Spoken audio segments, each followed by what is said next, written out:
The youth panel was an opportunity for kids to express what they go through on a day-to-day basis, from bullying to violence to gang violence to family trauma.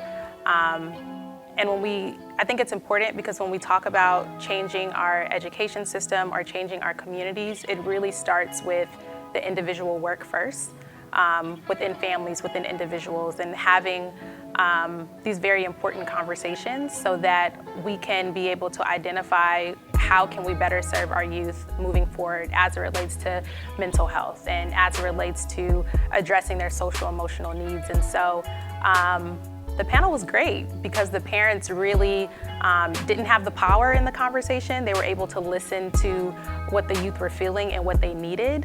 And then I also feel that the youth were able to hear their parents' responses. And so restoration was built in that moment, that you may not always understand why, I have you do certain things. And I may not understand why you may feel the way that you do, but we were able to create a safe space for that dialogue to happen, so that we can start promoting healthy communication within our families and our communities and ultimately our schools.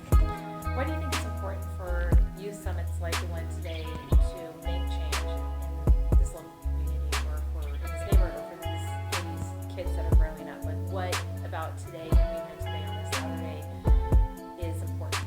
Yeah, the simple fact that it's called a Peace and Unity Summit, I think that's really important because oftentimes in our communities, we're already doing the work. The work is happening, but oftentimes it happens in isolation or within pockets.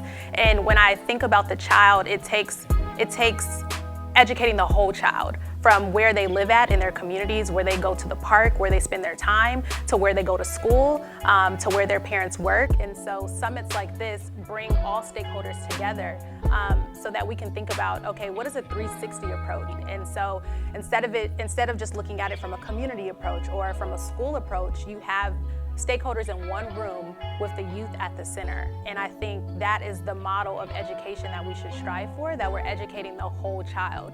College and career, that's really important, but we can't talk about college and career if we're not talking about the issues within the community, if we're not talking about the issues within the family.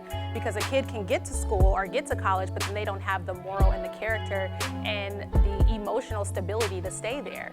And so I think summits like this is really important to just educate the whole child. Our kids having agency sooner and faster, that they are not finding their voice at 25, 26, 27, like myself, like we saw the youth in there today. They already have a voice. So continuing to elevate those voices would be number one. I think to prevent gun violence, providing alternatives for students. I think that the community for years has done a lot of work with gang violence and prevention. And I do see gang culture shifting. It's still prevalent. Like, I lost a student this year to gang violence, but it is shifting, and it's not as prevalent, I would say, as it was maybe in the early 90s or the late 80s. And so providing alternatives for our youth to do that's fun and engaging, that keeps them excited, that prepares them for things that they care about. So I would say elevating students' voices sooner and faster, and providing alternatives for our students that are fun, engaging, that are futuristic, that are innovative. That would be my two-part answer.